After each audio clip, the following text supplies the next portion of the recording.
Hmm.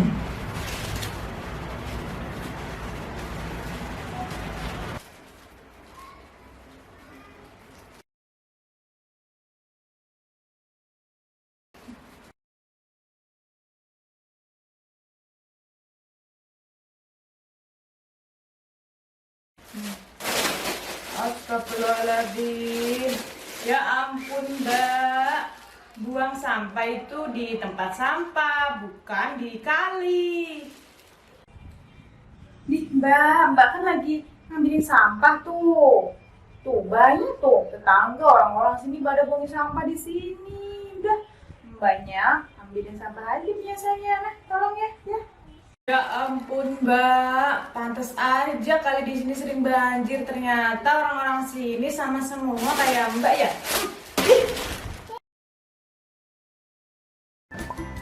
Assalamualaikum warahmatullahi wabarakatuh. Hai anak-anak, kalian pernah gak sih lihat fenomena seperti di video tadi? Padahal ada yang sedang bersih-bersih sungai, tapi dia malah buang sampah sembarangan.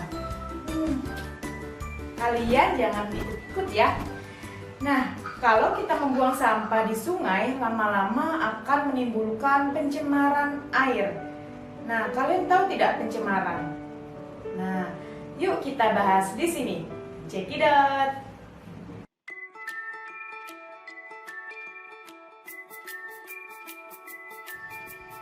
Tujuan pembelajaran pada materi ini yang pertama yaitu menjelaskan jenis-jenis pencemaran lingkungan.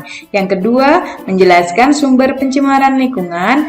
Yang ketiga, menjelaskan dampak pencemaran lingkungan. Dan yang keempat, menjelaskan cara mengatasi atau mengurangi pencemaran lingkungan. Pencemaran lingkungan adalah masuk atau dimasukkannya makhluk hidup, zat, energi, atau komponen lain ke dalam lingkungan yang menyebabkan penurunan kualitas lingkungan. Terdapat beberapa jenis pencemaran. Yang pertama ada pencemaran air, pencemaran tanah, dan pencemaran udara. Baik, kita bahas satu persatu ya. Yang pertama, pencemaran air. Pencemaran air kebanyakan berasal dari sampah, limbah, bibit penyakit, dan juga logam berat. Sumber-sumber pencemaran air. Yang pertama berasal dari limbah rumah tangga. Kebanyakan berasal dari sampah, limbah MCK, sisa deterjen maupun bakteri Shigella dysenteriae yang menyebabkan gangguan sistem pencernaan disenteri. Selanjutnya, lalu lintas transportasi air, misalnya berasal dari tumpahan oli atau minyak di lautan yang berasal dari kapal-kapal besar. Selanjutnya, pencemaran air yang berasal dari limbah industri yang disebabkan oleh logam berat yang sifatnya beracun, bisa dari logam kadmium, raksa atau merkuri, dan juga timbal. Dampak pencemaran air terhadap ekosistem yaitu yang pertama, naiknya suhu air sehingga mengganggu ekosistem perairan. Yang kedua, terjadinya kerusakan sel atau jaringan tubuh akibat pencemaran air. Yang ketiga, timbulnya berbagai penyakit pencernaan dan kulit. Dan yang keempat adalah terjadinya peningkatan populasi tanaman air, misalnya eceng gondok. Eceng gondok yang banyak akan mengurangi kadar oksigen dalam air. Hal ini disebut juga eutrofikasi. Beberapa upaya penanggulangan pencemaran air yang pertama yaitu pembuatan septic tank di rumah-rumah. Yang kedua, penghematan air bersih. Yang selanjutnya, berhenti membuang sampah sembarangan, mengurangi penggunaan pestisida, dan mengurangi penggunaan deterjen. Selanjutnya adalah pencemaran tanah.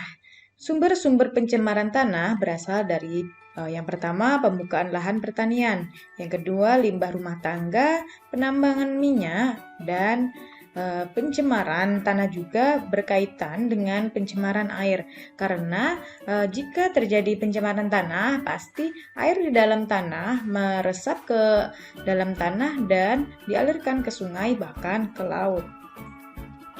Dampak yang timbul akibat pencemaran tanah antara lain yang pertama, kerusakan tanah, yang kedua, banjir dan kekeringan, yang ketiga, erosi, dan yang terakhir adalah tanaman tumbuh tidak sempurna atau abnormal. Beberapa upaya untuk menanggulangi atau mengurangi pencemaran tanah. Yang pertama, tidak membuang sampah sembarangan. Yang kedua, mengurangi penggunaan pestisida pada tanaman. Dan yang ketiga, melakukan 4R. Apa ya 4R? Nah, 4R itu singkatan dari yang pertama replace, yang kedua reuse, yang ketiga reduce, dan yang terakhir recycling. Nah, yang pertama replace. Replace itu mengganti suatu barang dengan barang yang lain yang ramah lingkungan. Misal, tidak menggunakan plastik tetapi diganti dengan menggunakan tas sendiri saat berbelanja. Yang kedua, recycling, yaitu menjadikan bahan bekas jadi bahan baru. Misal, menggunakan kembali kertas bekas nanti didaur ulang jadi kertas yang baru. Yang ketiga adalah reuse, menggunakan kembali. Misal, saat kita membeli kaleng, nah kalengnya itu tidak langsung dibuang tapi digunakan lagi untuk misal membuat kotak pensil. Yang terakhir adalah reduce, mengurangi atau membeli barang yang sulit terurai. Hal ini juga berkaitan dengan sampah plastik ya. Kita harus mengurangi sampah plastik atau bahan yang terbuat dari plastik. Yang ketiga adalah pencemaran udara. Pencemaran udara berasal dari kendaraan bermotor, asap pabrik, kemudian gunung meletus, dan aktivitas kebakaran hutan, dan juga aktivitas manusia yang lainnya.